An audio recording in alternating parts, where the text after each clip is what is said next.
Diotenez, neguko gau batean, hotzak gogor jotzen zuela eta herria lo zegoenean, emakume bat arropa garbitzen ari zen Olabarrietako arraskara. Ura geldi zegoen, ilargia ezkutatuta. Bapatean, argi bat agertu zen uretan. Argi biribila zen, beroa, farol baten antzekoa. Ari eutxiko zion eskurik gabe flotatzen zuena.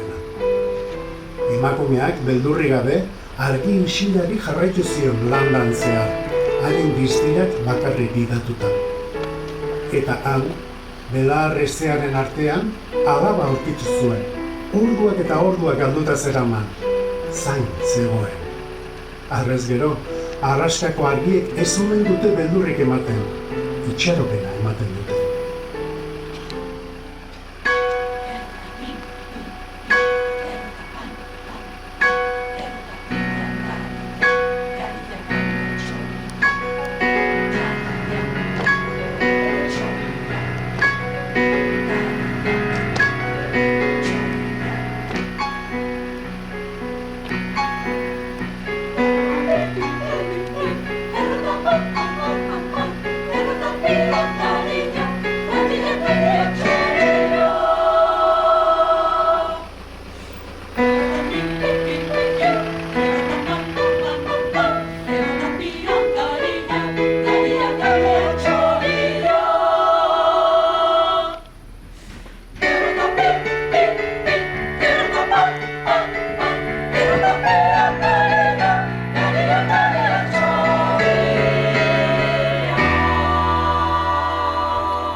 Oñatiarroi txantxiku deitzen digute. Apoak edo igelak. Hasieran iseka egiteko erabiltzen zuten.